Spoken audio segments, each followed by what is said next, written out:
yaa rabbii gaafii natti ta'eetiin jira meeshaa bitachuu wayda gara biyyaa galuuf ji'a tokko qofatu naaf garuu yuutuubii irratti meeshaa namni beessu heddummaa turre darbee kamirraa akka bituuf kam akka dhiisu na wallaalchise maannaa wayya. Akkam nagaa bultee sanyiitiya maal taate ganamaa ladakee gungumtamoo si argeetiin maal taate jedheetiin sirra darbuufis ta'ee sirra hin darbu jedhe sitti deebi'e maal taateeti maaltu si mudate ganama kaaddaa softu.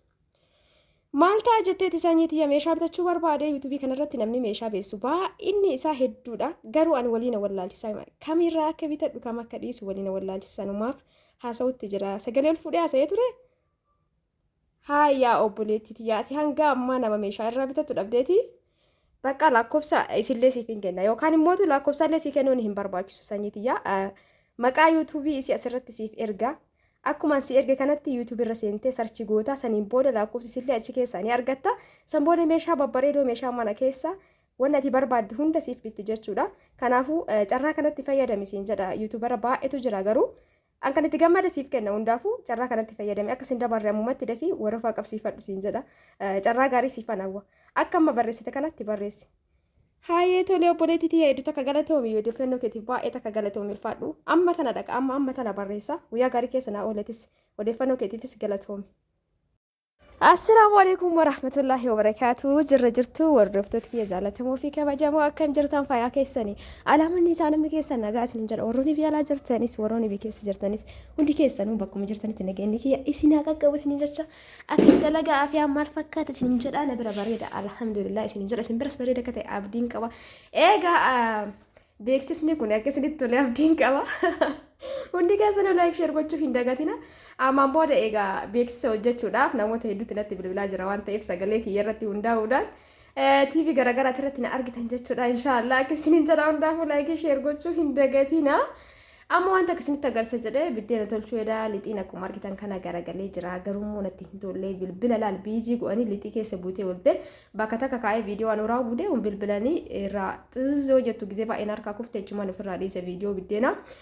Egaa ka argitan kana fuula kiyyaaf dibachuutti jira waan beeknirraa olii qooduun bareeda yeroo takka takka jedhee wanti kuni tanaan dura isinitti himee jira arcee ruuzaatii fi quncee burtukaanaa walitti tumadhaatiin waan tokkotti naqadhaa isiniin jedhee ture akkuma dura argaa jirtan sana waan qadada qabutti naqadhee eegas booda gizee fuula kiyyaaf barbaade gizee biddeen tolchatan gizee mana dabarsitan gizee biddeen tolchatan keessattuu wanta akkana uumamaa kanneen fayyadamaa waan fakkeenyaaf scrap dibatanii biddeen tolchinaa maaliif ree waa baay'ee of keessaa qaba waan ta'eef kabitan sun garuu kun amma harcee ruuzaatii fi wanniidha ka amma laalee akkanatti firfir jedhe kun quncee burtukaana sirriitti yoo tumanillee harceen ta'uu beektanii akkasii quncee burtukaanaatii fi harcee ruuzaa walitti naqamee kaa'ame sanitti kokonaatii dikkoo si xabirra godhee fallaanaa takka walitti laaffise jechuudha.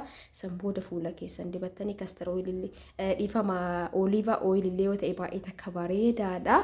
Fuula kiyya irratti wanta takka jechuun natti gurraachata bakka yeroo narraa badaa yeroo natti gurraachata sanumaaf yeroo takka isinitti hima wanni ani isinitti himuuf immoo isinillee akka irraa fayyadamtan warri fuulli kiyya na gurraachata jettan nama kamuu ni mudata fuulli tokko namni kamuu akka duraa sanitti hin turu sagantaa wayiitu jira inni dibadhee hedduu takka harka kiyya irra hin jaalattu wanti fi diban kana akkamitti akka cinqamenatu beeka sammuudha kana sagantaaf dirqama dibadhee ture gammachuu nama ture. Kanaaf achumaanii dibadha jechuudha garuu kanarraa baduu baay'ee takka na yaaddeessutti jira. Eegas biddeena laala yoo an silkii achi kaa'ee itti diriirsuu eegalu bilbilatti bilbilanii sagalee irraa baasee amma irratti hidhaa jira. Tokko yoo ammallee kaasee yookaan cufe ammallee itti bilbilan bakka saniin booda ofirraa dhiise jechuudha guyyaa biraa isinitti agarsiisa. Namoonni xaafii nagaa fattan xaafii waddadee jira ammoo bita maatii keessanii ta'e yoo bituun keessan oolle maatiidhaaf gizee tokko kan bitan ta'e amma bitaa hedduu takka waddadee jira gara qarshii 15,000 deemaa jira jechuudha. Haamsaawwan 100 kiilooni baay'ee takka waddadee rabbi keeriyaa godhu. Akka isiniin jedha bal'inaan viidiyoo qabadhee isinii dhufa waa'ee sanii. Egaa waan fuula dibadhe kana laala akkanatti gizee biddeen tolchitan baay'ee takka bareeda nama ta'a. Egas booda ofirraa dhiisee gara manaa galee jira bilbilina rakkisee jennaan kun akkuma argitan kana fuula kiyya irratti maashaallah hedduu bareeda yoo barbaadan damma wajjin yoo barbaadan oliiv ooyilii wajjin yoo barbaadan kokonaatii wajjin waan barbaadan hojii dibattan jechuudha harcee ruuzii baay'ee takka bareeda garuu nuti gizee baay'ee gizee fuula keenya waan akkasii dibannu dafee yoo nu jijjiiruu baatee hin dhiisne jechuudha wanti dafee nama jijjiiru innuu mataa isaatu sirrii miti jechuudha.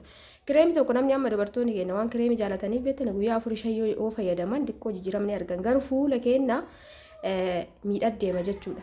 wanta uumamaa kana yeroo kamuu mana keessanitti fayyadamtan akka kiyyatti filannoo kiyya yeroo kamuu laala egas booda harki keessan qulqulluudhaan suuta akkana maasaajii gootanii isiniin jedha hordoftoota kiyyaa.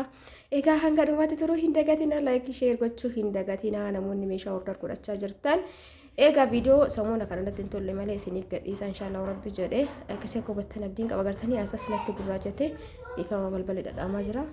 Egaa akkasii isiniin jedha hordoftoota kiyyaa bilbilaan malee rakkisumatti jira saniif sagalee irraa cufee akkaarowaatti irratti hidhe jechuudha hubattan abdiin qaba. Akkuma argaa jirtan kana egaa akkanatti rirrigneen booda bishaaniin ofirraa dhiqa jechuudha. Tariitii saamunaa fuulaa akka fayyadamtan ka irdii ta'uu danda'a ka ruuzaa ta'uu danda'a ka barbaaddaniin saamunaa garuu baay'ee fuula keessan of jalaan barsiisina. Bishaaniin ofirraa dhiqa jechuudha walitti deebina. Turtiin keessan waliin haa ta'u laayikii sheerii gochuu hin dagatina. Egaa walitti dachaan. Egaa hordoftoota kiyya akkuma argaa jirtan kana kunoo dhiqadhee dhufeetiin jira. Akkuma argitan kana kunoo kana fakkaataa fuula kiyya gartanii dhiyaadhee isin mul'isu bakka bakka na jalaa gurraachatee jira. Haa ta'uutii immoo suutuma suutaan ni bada jechuudha. Fuulli kiyya akkasuma hin danda'u gizee ni gurraachata gizee irraa bada. Egaa kanaafuu yeroo tokko tokko waan uumamaa kana mana keenya keessatti qopheessinee itti fayyadamuun hedduu bareedaadha. Itti aansee looshina kanaa dhiyootan isinitti himee ture isa oriijinaalaa yoo argattan bareedaadha. Meeshaan biyya keenya keessatti rakkoon isaa dibata ta'ee meeshaa ta'ee wantummaan kamuu jechuudha. Foorjidii fi feekiif ka dhugaa qaba jechuudha hordoftoota kiyya. Girisiin looshiniin kun baay'ee akka bareedaadha gin tokkoffaa lammaffaa qaba jechuudha. Yoo tokkoffaa isaa argattan naggaadee yeroo ammaa waan isin ajaa'iburra. Kama waatiin beenne ta'e ka sadaffallee maan taane tokko faayidasitti gurgurata jechuudha waatiin beenne yoo ati wayiin malakkeeffattee hin beekin jechuudha garuu yoo niyyatanii lamaan isaa biratti ilaaltan namni beeku ni beeka jechuudha wayiin barreeffamu wayitiin garaagarummaa ni qaba.